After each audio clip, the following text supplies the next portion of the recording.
The Melody of Starlight.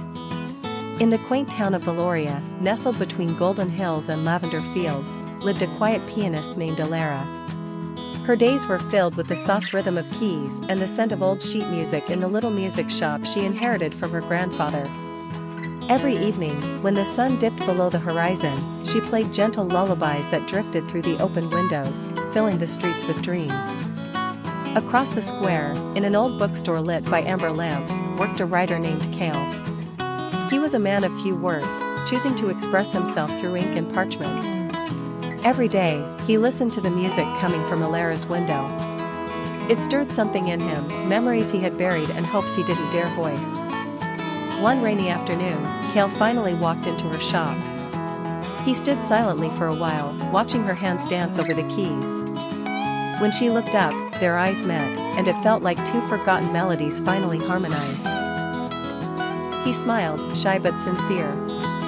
"Your music," he said softly, "is the reason my characters believe in love again." From that moment, their days intertwined like verses in a poem.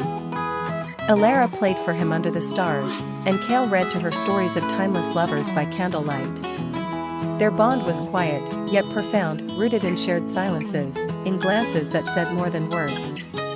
As seasons passed, Cale began writing a novel inspired by her, the story of a pianist whose songs healed hearts. He called it The Melody of Starlight. And every page, every sentence, was a letter to Alara, though she didn't know it yet. On the night of the town's midsummer festival, lights shimmered across the lake and music filled the air. Cale asked Alara to play one more song. As her fingers danced on the keys, he knelt beside her with a small velvet box in hand. "Alara," he whispered, "you are the music I never thought I'd find. Will you be my forever?" With tears in her eyes and a smile as bright as the moonlight, she whispered back, "Yes." Years later, their shop became a haven not just for music and books, but for love. People said that if you stood quietly at dusk, you could still hear the sound of her piano and the soft turning of pages, a melody that lived on, written in the stars. Beneath the whispering pines.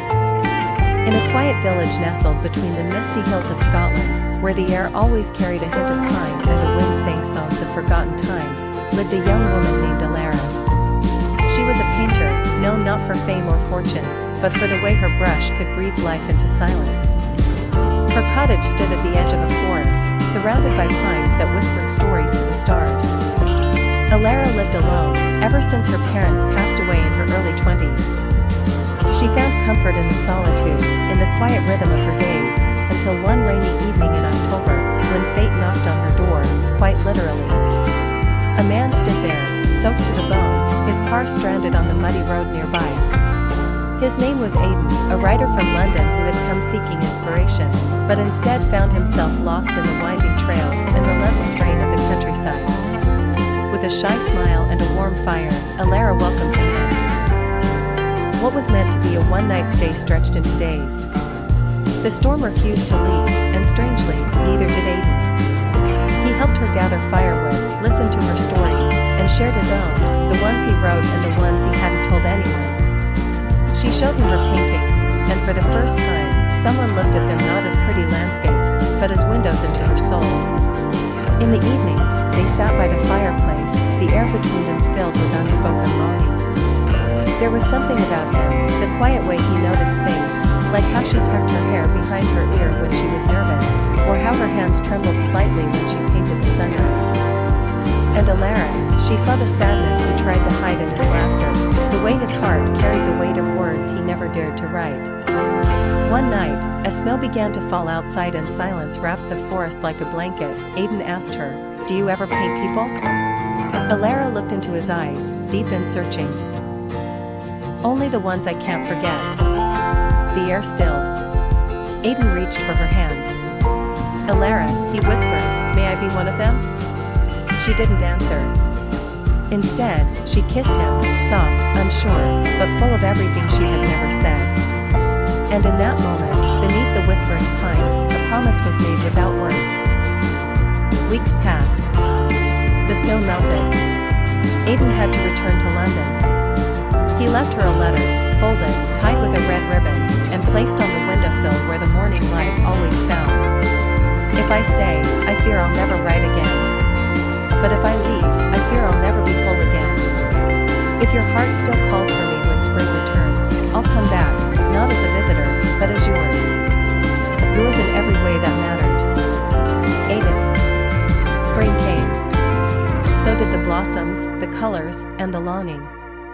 Every day, Alara waited. She painted. She believed. And one golden morning, she saw him, walking through the forest path, with a suitcase in one hand, and a small pine branch in the other. I brought you a piece of the city, he smiled. But I'm here to stay. Alara dropped her brush and ran to him. In that quiet village, love didn't arrive with grand gestures or thunderous confessions. It bloomed gently, like wildflowers after the frost, soft, enduring, and endlessly beautiful. And beneath those whispering pines, Alara and Aiden built a life filled with stories, paintings, quiet kisses, and the kind of love that doesn't need to shout to be heard. A song for winter. In a small coastal town in southern France, where the sea whispered secrets to the wind and lavender fields stretched beyond the hills, lived a young woman named Elise. She was a music teacher who taught piano at the local conservatory. Her life was quiet, rhythmic, like the notes she played each morning on the grand piano in her sunlit cottage. Elise believed in love but never thought it would come for her, not in her town, not in her lifetime. That was until a winter evening when a stranger arrived. His name was Julien. A travel writer from Paris, he came to the village for solitude, intending to finish a book about forgotten places. But instead, he found Elise. They met by accident, literally. He slipped on the cobbled path outside the cafe, and Elise, with her soft laugh and gentle eyes, helped him up. She smelled of cinnamon and fresh parchment. He introduced himself, awkward and charming. She smiled, amused and intrigued. Over the following weeks, they began to see each other often. He'd appear in the cafe while she sipped her tea, or linger by the pier where she walked after her lessons. Slowly, conversations turned into shared meals, and shared meals into music-filled evenings in Elise's cottage. Julien was mesmerized by her music. Elise, in turn, was drawn to the way he listened, not just with his ears, but with his heart.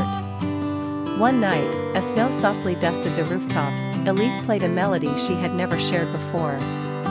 It was the song her mother once composed for her father, a song of longing and eternal love. When she finished, there was silence. Then Julien whispered, "That song, it feels like home." From that night on, winter became their season. They danced barefoot in her living room. They wrote songs and stories. He read to her under blankets while she rested her head on his chest. She composed a new piece, one for him, titled simply Julien. But as spring neared, so did the end of his stay. Julien had a life in Paris, deadlines to meet, a world to return to. Elise, bound by her students and the life she had built, said nothing. Neither did he. Their last night together was quiet. No music. Just the hush of snow and two hearts too full to speak. The next morning, Julien left a letter on her piano. Elise. I came here to finish a story and instead became part of one. I never expected you, your music, your warmth, your laughter. But now, every page I write, every word I choose, feels like it leads back to you. If there's ever a song for me, play it under the stars, and I will find my way back. J. Asterisk. Time passed. Seasons changed. And every winter, Elise played that same melody beneath the night sky. Until one evening, 3 winters later, as the first snow fell, she heard footsteps outside.